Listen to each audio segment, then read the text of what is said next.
11월 9일 공감 장전 시황 시작하도록 하겠습니다. 뉴욕 증시는 미국의 중간선거 결과를 앞두고 3대 지수 모두 상승세를 이어가고 있고요. 오늘 한 오후 정도 되면 좀 윤곽이 좀 나오지 않을까 싶습니다.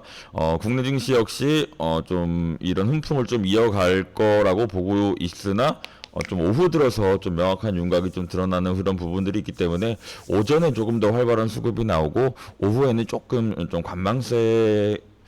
나올 수 있는 일시적 관망세가 좀 나올 수 있으나 전체적으로는 좀 시장의 훈풍이 좀 불어오고 있는 거는 확실하다고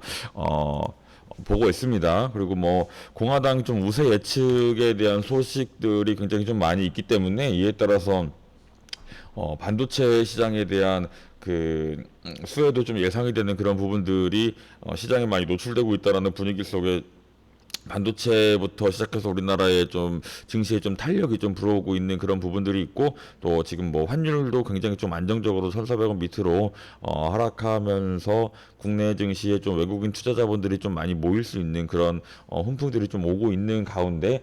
지금 현대차의 경우는 좀 호재들이 좀 많이 나오고 있습니다. 그러니까 뭐 원래 이게 뭐 추진이 되어가는 그런 뭐 단계별로 이렇게 항상 진행이 되는 부분들이 있겠지만 이렇게 시장에 훈풍이 들어오고 있을 때 지속적으로 좀 좋은 보도가 공격적으로 좀 나오는 거는 결과적으로는 우리 시장이 좀 굉장히 좋은 부분들이죠. 그래서 뭐 예를 들어 어제 같은 경우 이제 호주의 히토류 관련된 긍정적 이슈가 나왔고 오늘 같은 경우에는 뭐 중국 현지에서 뭐 친환경 상용차 시장 공략 등 이런 뭐 내용들이 나오고 있으니까 이제 뭐 차량용 반도체 좀 관련주들 포함해서 좀 지켜보도록 하겠고요. 뭐 정치권에서 황교안의 지지율 급상승 등 뭐 차기 당대표 선거에 대한 관심들이 쏟아지고 있고요. 금일 가장 핵심적인 뉴스는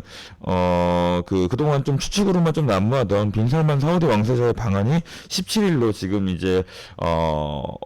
이루어질 것으로 좀 예측이 되고 있기 때문에 네옴시대 관련주들의 좀 강세가 지속해서 좀 나올 수가 있고 또 요거를 좀 앞두고 앞으로 이제 뭐 이번 주나 혹은 뭐 이번 주 중으로 이제 원희룡 국토부 장관이 이제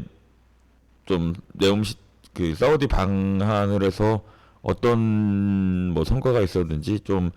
재료들이 좀 나올 수가 있으니 네옴시티 관련주들 지속해서 좀 주의 깊게 보도록 하겠고요. 그리고 뭐 우크라이나 재건 관련주들도 수급이 굉장히 좋기 때문에 좀 건설 쪽으로 해서 전체적으로 연말 수주전에 대한 관심도가 높아지고 있으니 이런 부분 지속해서 체크하면서 시장 준비하도록 하겠습니다.